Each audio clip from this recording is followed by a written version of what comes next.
further, I request Dr. Harish Kumar to share his thoughts and inspiring words with us.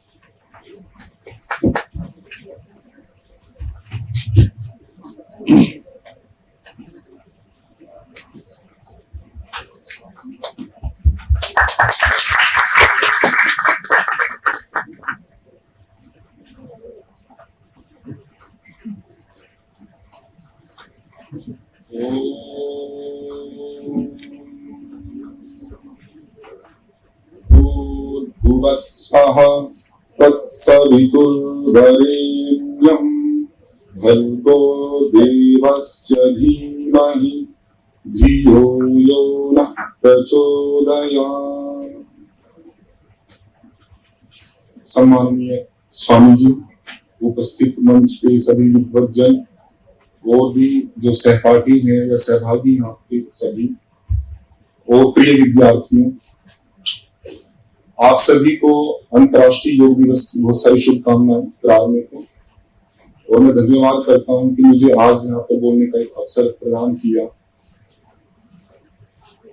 हमारी जो प्राचीन भारतीय संस्कृति रही है, और कोई भी शास्त्र अगर आप देखते हैं प्राचीन संस्कृति के संदर्भ में, उसमें सब में एक ही प्रयोजन होता था आपका धर्मार्थ काम और मोक्ष की प्राप्ति, कि हम धर्म के माध्यम से अर्थ का उपार्जन करें, उस अर्थोपार्जन के माध्यम से अपनी इच्छाओं की पूर्ति करें और इन इच्छाओं को पूर्ण करते हुए धीरे धीरे मोक्ष की तरफ जा सकें।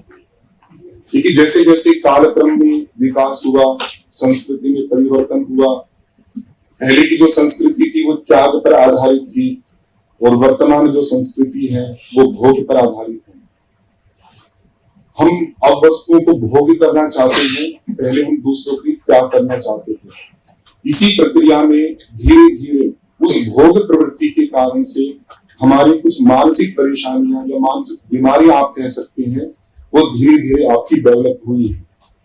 उन मानसिक बीमारियों में आज एक विषय आपके सामने उपस्थापित किया गया है, स्ट्रेस वाला पार्ट।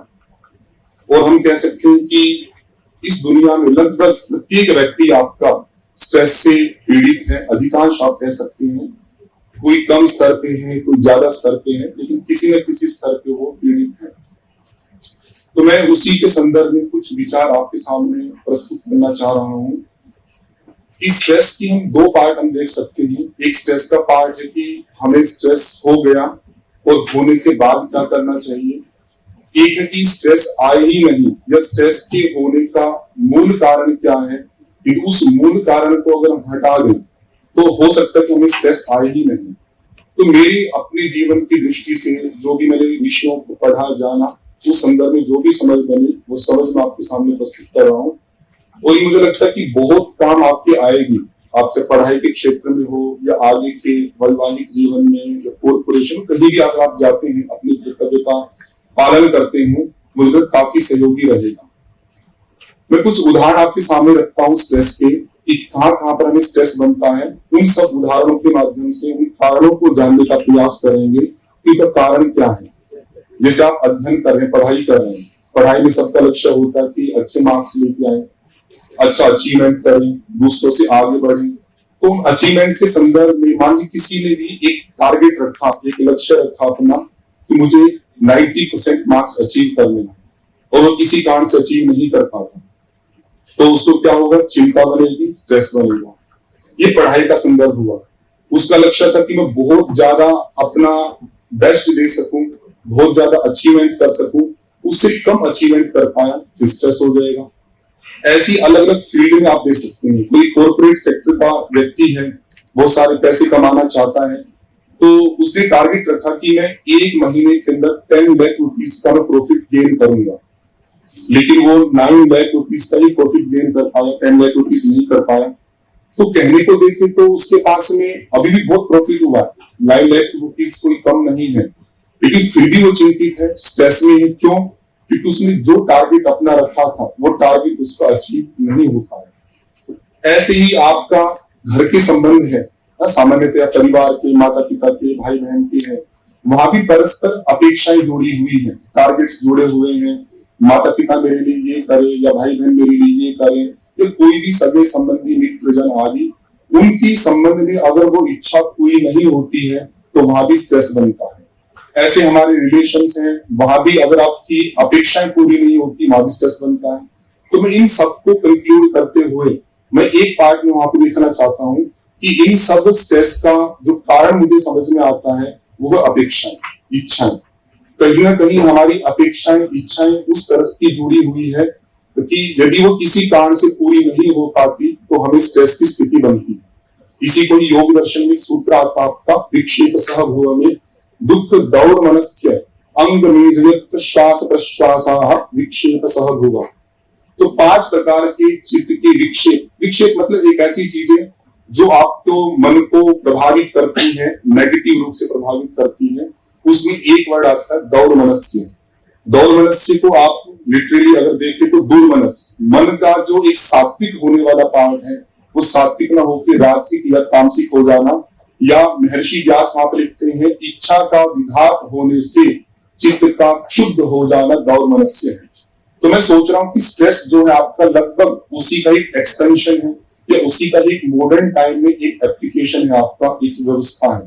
क्योंकि वहां पे इच्छा पूरी नहीं हुई, हमारी हर पल कुछ ना कुछ इच्छाएं रहती है, ये इच्छा पूरी हो, ये इच्छा पूरी हो, ये इच्छा पूरी हो, और किसी कारण से यदि इच्छा पूरी नहीं हुई, इच्छा का विघात हुआ, और विघात होने से चित्त का होता हमारा परेशान होना शुरू हो जाता है। ऐसे हम गुरुकुल के समय में गुरुकुल का विद्यार्थी रहा हूं, तो आचार्य जी थे हमारे, आचार्य सत्यजीत जी, अभी मुनि सत्यजीत जी हो गए। तो हमारी बड़ी इच्छाएं थी, छोटे तो समय हम 18-20 वर्ष के थे, तो हमारा मन था भी हम ये काम करें, खेलने का था, कुछ वॉलीबॉल का मैच था, तो वॉलीबॉल खेलें। आचार्य जी को क्या लगा कि इनकी वॉलीबॉल के प्रति आसक्ति बन रही है, आसक्ति को तोड़ना पड़ेगा। अगर इस बार मैंने उनकी इच्छा को स्वीकार कर लिया कि ठीक है खेलने दो, ये कह रहे हैं, तो वो इच्छा बढ़ के आएगी। क्योंकि महर्षि व्यास का कथन है इच्छाएं शांत नहीं होती, इच्छाएं पूरी होने से इच्छाएं बढ़ती है। कामनाओं का उपभोग करने से कामनाएं शांत नहीं होती, वो बढ़कर आती है। ये पार्ट आगे भी इसकी चर्चा हम करेंगे। तो हमें बड़ा दुख हुआ। क्यों दुख हुआ? उन्होंने कहा कुछ भी खेल लो, फुटबॉल खेल लो, ये खेल लो, वॉलीबॉल ही नहीं खेलना। खेलने के लिए तो अनुमति है, मना नहीं खेलने के लिए, लेकिन जो हमारी इच्छा थी खेलने की वो पूरी नहीं हो रही। तो हमें बड़ा दुख हुआ। सब ब्रह्मचारी बैठ के मीटिंग कर रहे हैं कि पत्नी क्या कर देंगे आज, तो क्यों नहीं मानी हमारी बात। लेकिन कुछ नहीं, आचार्य जी आए, किम कुर्वन्ति भवन्तः गच्छन्तु भव, वहां से सब चले गए। आचार्य जी प्रति श्रद्धा थी, करना तो कुछ नहीं था। तो अब हम उस बात को अब समझते हैं कि वो जो हमारा एक रिफ्लेक्शन था आचार्य जी के प्रति था या उन व्यवस्थाओं के प्रति था, वो गलत था। वो हमें कुछ सिखाना चाह रहे थे व्यवहार के माध्यम से कि इच्छाओं का विघात होना चाहिए। जिन परिवारों में बच्चों की इच्छाओं का विघात नहीं करते वो बहुत ज्यादा एग्रेसिव टाइप के होते हैं। उनको लगता है कि हमारे जो पेरेंट्स परमिसिव है, जो भी डिमांड करेंगे डिमांड कम होगी, पूरी ज्यादा होगी। और किसी भी कारण से एक स्तर पे जाके अगर आपकी इच्छा का विघात हुआ तो आपकी सीधी संभावना आप स्ट्रेस में जाओगे और धीरे धीरे आप डिप्रेशन में भी जा सकते हैं। तो हमारे जो बड़े हैं, गुरुजन हैं, जो भी पार्ट है वो इच्छा का विघात इसलिए करते हैं कि हमें समझ में आए कि क्या इच्छा करनी चाहिए, क्या नहीं करनी चाहिए। तो एक पार्ट आपका न्याय दर्शन के लिए सूत्र आता आपका कि इच्छा द्वेष कृत्य सुख दुख ज्ञानानि आत्मनोनियम, कि आत्मा के, हम आत्मा है, शरीर एक आवरण है आपका बाह्य, आत्मा की 6 स्वाभाविक गुण उसमें बताए। इच्छा भी एक स्वाभाविक गुण है कि हर आत्मा इच्छा तो करता ही करता है। तो आप कहेंगे कि बिना इच्छा के कैसे काम किया जाए?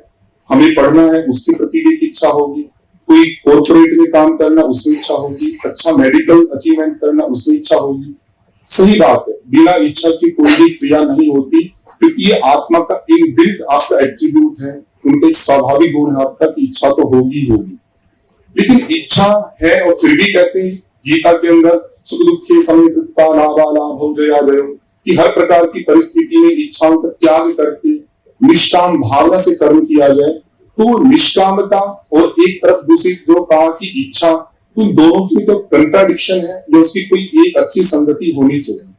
तो उसी बात में मैं रखना चाहता हूं कि हम सामान्य स्तर के लोग, मैं कोई बड़ी बात नहीं कर रहा हूं योगियों की, हम एक इच्छा को डाइवर्ट करके या बिना इच्छा की किस प्रकार से काम कर सकते हैं, कुछ अनुभव मैं आपके सामने उसमें रखता हूं।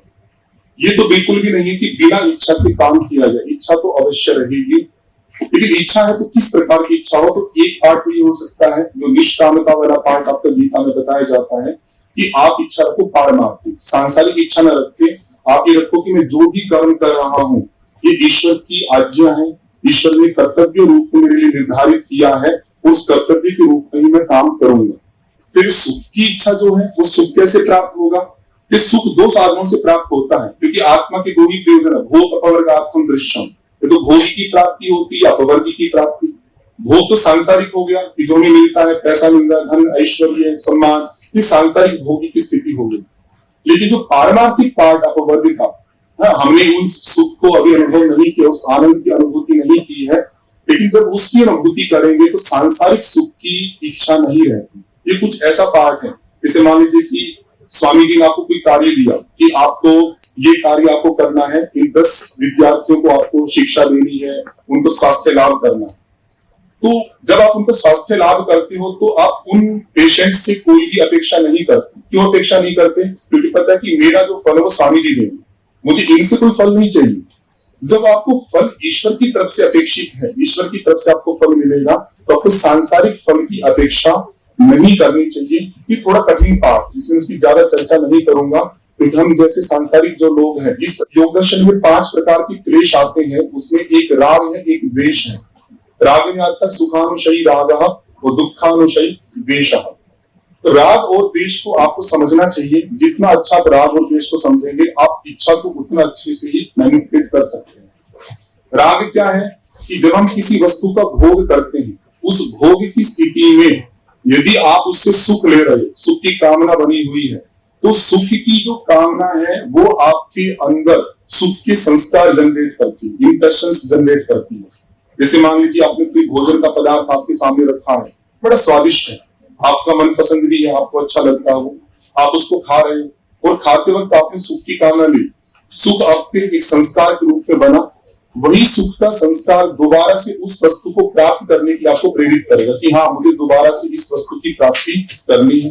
अब उस इच्छा को अब इच्छा नहीं कह सकते, और वो इच्छा मात्र नहीं रही, और वो सुख के जो संस्कार थे उन्होंने उस इच्छा को राग के रूप में जनरेट कर दिया। अब वो राग हो गया, और राग का जब भी पार्ट होगा, यदि आपका राग पूरा हो गया तो राग दोबारा बढ़ के आएगा, और यदि किसी कारण से राग पूरा नहीं हुआ तो आपका इच्छा विघात होगा और आपको स्ट्रेस की स्थिति बनेगी, चिंता की स्थिति बनेगी। तो मैं ये कहना चाह रहा हूं कि जब हम किसी वस्तु का भोग करते हैं, उस भोग की स्थिति में आपको सुख की कामना नहीं करनी चाहिए। जैसे आप भोजन करते हो तो शरीर की पुष्टि के लिए भोजन करो, आप पढ़ते हैं तो कर्तव्य भाव से पढ़े कि मुझे लोगों की सेवा करनी है, मेडिकल सुविधाएं देनी है।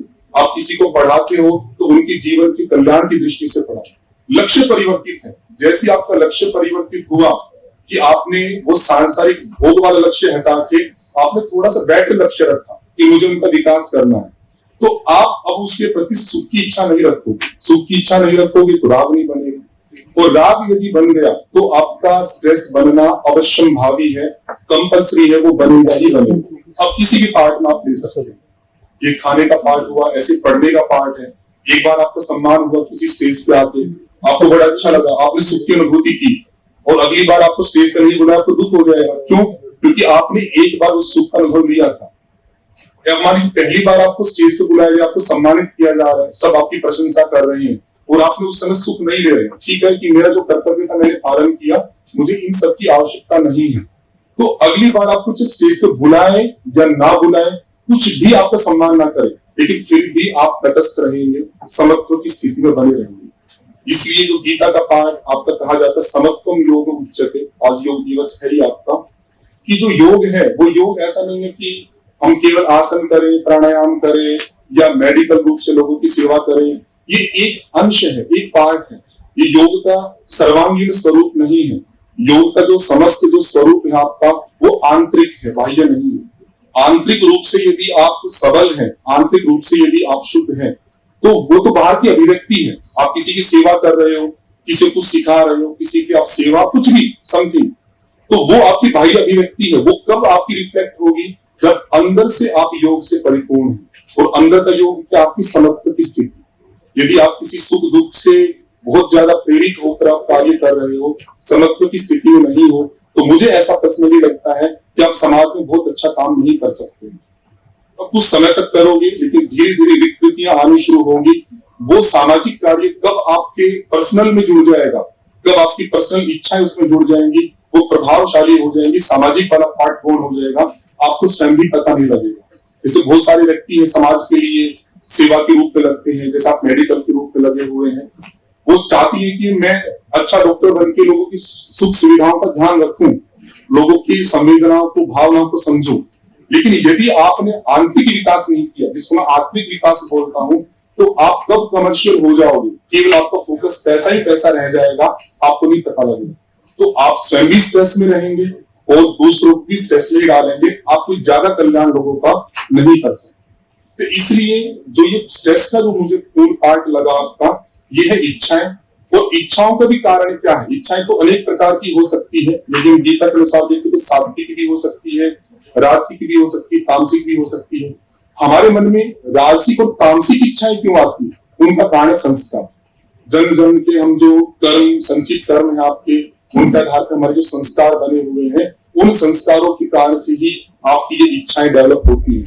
एक व्यक्ति है स्वामी जी जैसे हैं या और भी श्रेष्ठ व्यक्ति हैं, उनमें सात्विक इच्छाएं होती है। क्यों हमारे अंदर इस प्रकार की राजसिक तामसिक इच्छाएं उत्पन्न होती है?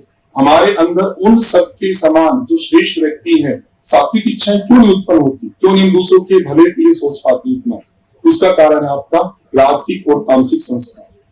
इन संस्कारों को कैसे दूर किया जाए, उस पे मैं योग दर्शन का बहुत बढ़िया सूत्र है आपका, उसी पर मैं विशेष रूप से चर्चा करना चाहूंगा।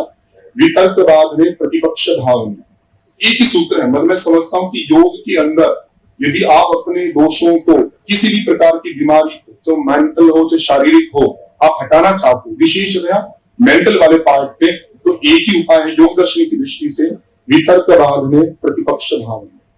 तो वितर्क क्या है? वितर्क है वितर्का हिंसादयः कृतकारितनुमोदिताः मृदुमध्यति मात्राः अनंत दुख ज्ञान फलाः इति प्रतिपक्ष भावना। कि ये हिंसा है, झूठ बोलना है, परिग्रह करना है, राग द्वेष लोभ मोह क्रोध अहंकार, जितने भी ये नेगेटिव इमोशंस आप समझते हैं, ये सब आप वितर्क के अंतर्गत ले सकते हो। तो इन वितर्कों से हम परेशान हैं। ये स्ट्रेस एक प्रकार का वितर्क ही आपका, एक आपके नेगेटिव इमोशंस आपके रिफ्लेक्ट होते हैं और आपको स्ट्रेस की स्थिति अनुभव होती है, हमें भी अनुभव होती है। तो स्ट्रेस को, उस नेगेटिव इमोशंस को योग दर्शन महर्षि पतंजलि के अनुसार, योग के अनुसार हम कैसे दूर कर सकते हैं? वह प्रतिपक्ष भावना। तो प्रतिपक्ष भावना क्या है आपका? तो महर्षि व्यास वहां पे व्याख्या में लिखते हैं कि जिस प्रकार के भाव आपके अंदर डेवलप होते हैं, जैसे मान आपके अंदर कोई हिंसा का भाव आ, कोई लोभ का भाव आ, तो आप उसके विपरीत जो भाव है, काउंटर जो आर्ग्यूमेंट है आपका, वो आपको लेकर आना चाहिए कि अगर मैं हिंसा करूंगा तो उससे क्या हानि होगी, मेरी क्या हानि होगी, सामाजिक जो परिवेश है, सामाजिक जो जन है, उनकी क्या हानि होगी, मतलब पूरे राष्ट्र की, समाज की क्या क्या हानि हो सकती है, शारीरिक स्तर पर, मानसिक स्तर पर, आत्मिक स्तर पर। जितनी अच्छी उसकी डेवलपमेंट होगी, सोच बनेगी आपकी इंटरनल जो आपकी प्रवृत्ति है वो चेंज होगी। इंटरनल प्रवृत्ति, मैं ऐसा मानता हूं कि हमारे जितने भी फिजिकल रिफ्लेक्शंस है, जितने भी आपके रिफ्लेक्शंस, क्रियाएं हैं, शारीरिक हो या मानसिक हो, उन सबके पीछे ज्ञान काम करता है। आप ये ऐसा मानते होंगे, जैसी आपकी सोच है, आपका रिफ्लेक्शन, आपकी क्रियाएं बिल्कुल उसी प्रकार से होती है। अलग अलग व्यक्तियों की क्रियाओं में जो अंतर है, आपको क्या लगता है वो अंतर क्यों है? उनकी थॉट प्रोसेस के कारण अंतर है। एक व्यक्ति के अंदर लोभ की भावना आई और लोभ की भावना को उसने पुष्ट कर दिया कि हाँ लोभ बढ़िया है, पैसा कमाऊंगा, सुख सुविधाएं आएंगी, मेरे पास में मेरे आसपास के पड़ोस वाले मेरा सम्मान करेंगे, प्रशंसा होगी। एक व्यक्ति के अंदर लोभ की भावना आई तो वो दूसरा पार्ट लेके आता अपने थॉट्स के लेवल पे कि ये भावना ठीक नहीं है, इससे मेरे अंदर, क्योंकि आयुर्वेद के अंदर कहा जाता है कि सर्व दोषाणाम मूलम लोभः, सभी प्रकार के दोषों का जो मूल है वो लोभ कहा जाता है। ये लोभ बढ़ते बढ़ते बढ़ते बढ़ते कितने प्रकार के विकारों के मेरे अंदर उत्पन्न करेगा। मैं दूसरों को ठीक करने लगा था, खुद ही बीमार हो गया। और हम मानसिक बीमारी को बीमारियां मानते भी नहीं है, हमें लगता है कि टेम्परेरी कुछ चीजें हैं, हट जाएंगी धीरे धीरे, लेकिन सब बीमारियां हैं। हम डॉक्टर्स हैं, हम दूसरों को ठीक करना चाहते हैं, लेकिन इन्हीं बीमारियों से, खासकर मानसिक वाले पार्ट में कह रहा हूं, उन बीमारियों से स्वयं ही ग्रसित हो जाते हैं। तो वो जो काउंटर आर्ग्यूमेंट, जो सात्विक प्रकृति वाला व्यक्ति, उसने क्या किया कि लोभ करना ठीक नहीं है, राग करना ठीक नहीं है, कि लालच करना ठीक नहीं है, और धीरे धीरे करके उस प्रवृत्ति को उसने कम कर दिया। अब वो करेगा भी ना तो अंदर से उसका मन कचोटेगा कि नहीं, मुझे लोग नहीं करना, ये बिल्कुल भी ठीक नहीं है। उसके अंदर की जो आत्मा है, अंदर की जो स्थिति वो गवाही देगी नहीं करने के लिए, उसका मन परेशान हो जाए। तो ये जो परिवर्तन आया, ये परिवर्तन क्यों आया? आपका अंदर की चिंतन में परिवर्तन करने से। हम गुरुकुल में पढ़ते थे तो आचार्य सत्यजीत जी एक बार आए गुरुकुल में, तो उन्होंने एक प्रसंग रखा चर्चा के लिए। उन्होंने कहा कि जब आप गुरुकुल में नहीं आए थे और गुरुकुल में आ गए, उसके बाद की स्थिति में क्या परिवर्तन है? क्या गुरुकुल में आने से पहले आपको नहीं पता था कि सत्य बोलना चाहिए? हाँ आचार्य जी पता था। क्या आपको नहीं पता था हिंसा नहीं करनी चाहिए? पता था। ये सब चीजें हमें बचपन से ही पता लग जाती हैं। तो गुरुकुल में आके क्या नया सीखा? क्या सीख पाया आप? क्या भाभी यही सीखा कि सत्य बोलना चाहिए, हिंसा नहीं करनी चाहिए? नहीं, इतना मात्र नहीं सीखा। ये तो हमने पहले से सुना होगा, किताबों में पढ़ा होगा। हमने उनका एप्लीकेशन सीखा कि हम कैसे अपने अंदर सत्य को स्थापित कर सकते हैं, हम कैसे अपने अंदर लोभ, राग, द्वेष इत्यादि इच्छाओं को समाप्त कर सकते हैं। वो एप्लीकेशन होता कैसे है? वो होता थॉट के लेवल।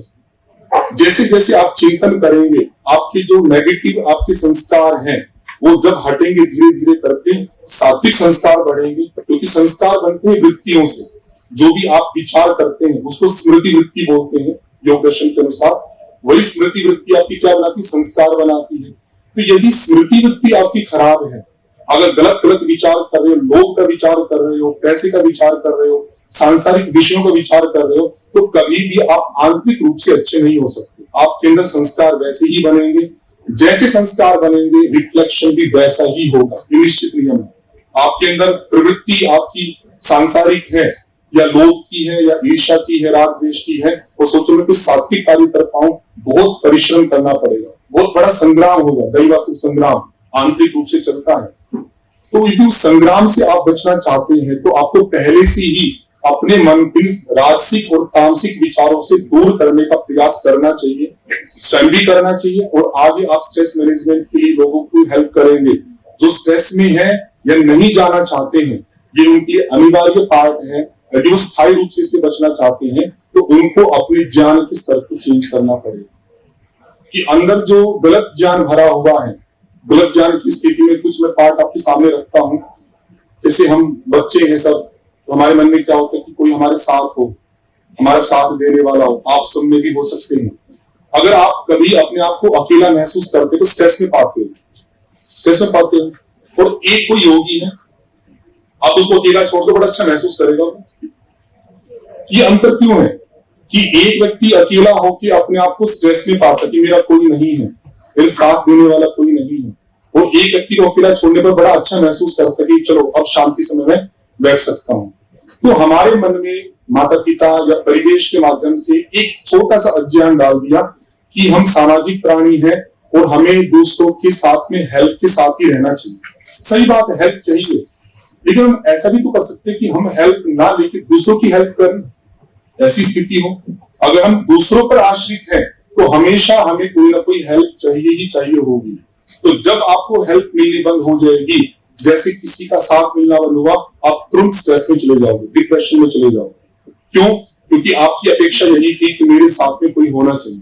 ये छोटा सा अज्ञान, एक इस अज्ञान के कारण से कॉलेज लेवल पर, स्कूल लेवल पर बहुत सारे बच्चे डिप्रेशन की या स्ट्रेस के शिकार होते हैं कि उसने मेरा साथ छोड़ दिया। अच्छी बात है, आप अकेले समर्थ नहीं हो क्या किसी चीज को करने में? नहीं हो तो क्यों नहीं हो? क्यों आपने अपने आप को इतना अज्ञानता पूर्वक इतना कमजोर बना रखा है कि आपको हमेशा किसी दूसरे की सहायता की अपेक्षा पड़ती है? क्या आपका अपना कोई नहीं है, या ईश्वर नहीं है, या माता पिता नहीं है? कोई ना कोई तो है, और कोई भी नहीं है तो ईश्वर तो है। यदि इस प्रकार की स्थिति आप बनाते हैं तो कोई हो आपके साथ में, कोई ना हो, आप सफल हो रहे हो या सफल नहीं हो रहे हो, लेकिन आप अपने कर्तव्य के आधार पर काम करते रहोगे, आप में स्ट्रेस की स्थिति नहीं बनेगी। तो यहाँ पे जो स्ट्रेस का कारण बना एक छोटा सा अज्ञान, क्या अज्ञान बना कि मेरे साथ में कोई ना कोई होना चाहिए। तो ऐसे बहुत सारे अज्ञान हैं जो हमारे जीवन में बचपन से डाल दिए गए हैं। ऐसा ऐसा होना चाहिए, ऐसा ऐसा होना चाहिए। माता पिता ने कहा कि दौड़ो, सब दुनिया भाग रही है, ये अचीव करो, वो अचीव करो, ये अचीव करो, नहीं किया तो सब कुछ नष्ट हो जाएगा, तुम्हारा जीवन व्यर्थ हो जाएगा, तुम कुछ नहीं कर पाओगे। कर्तव्य पालन करने में कोई मनाही नहीं है, पूरी मेहनत करो, लेकिन उन इच्छाओं की, सुख की इच्छाओं के साथ करोगे तो कहीं ना कहीं वो आपको ही स्ट्रेस का शिकार बना रहे हैं।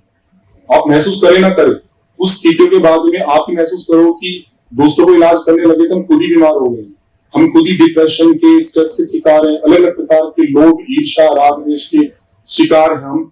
तो हम कैसे दूसरों की सहायता कर पाएंगे? तो मुझे लगता है कि हमें मानसिक स्तर पर इन चीजों को दूर करना चाहिए। हमें नहीं पता है तो अच्छे अच्छे ग्रंथों को स्वाध्याय करना चाहिए। और गीता के अंदर भी सभी प्रकार के दोषों के मूल में इच्छाओं को ही कहा गया है।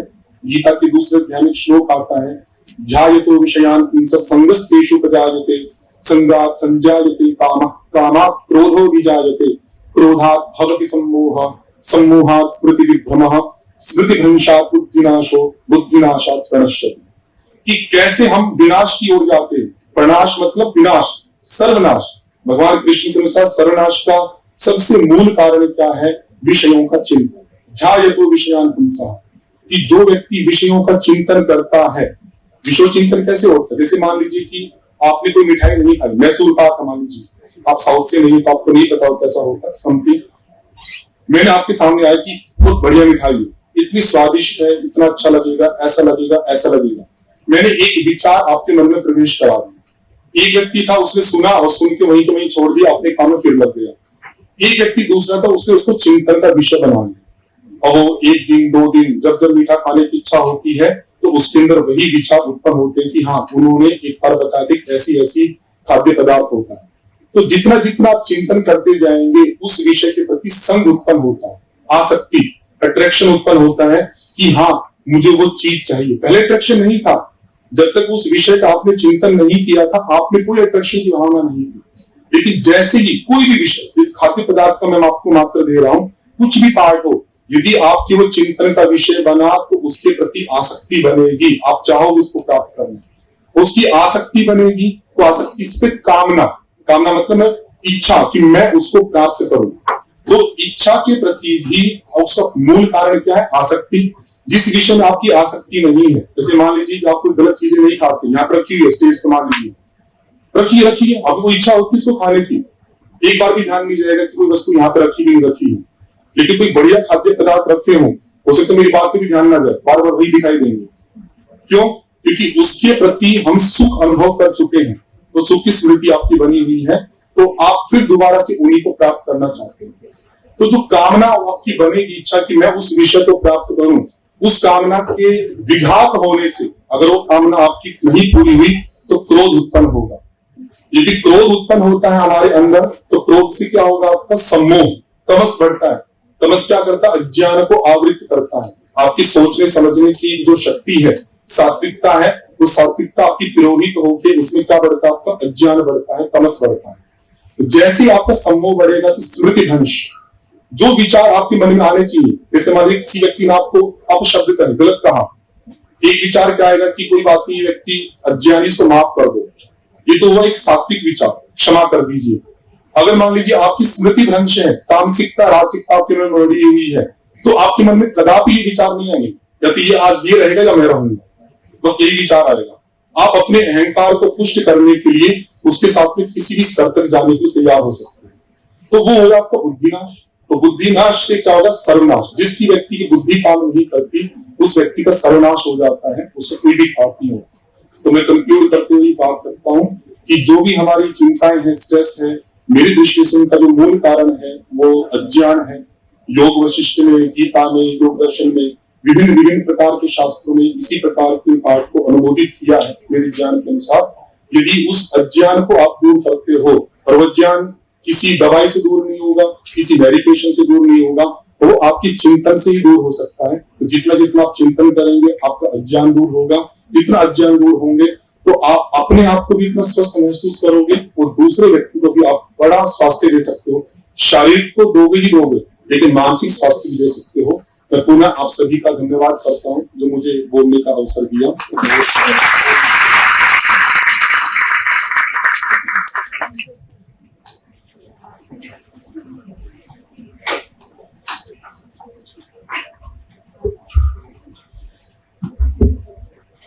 धन्यवाद डॉक्टर हरीश कुमार जी।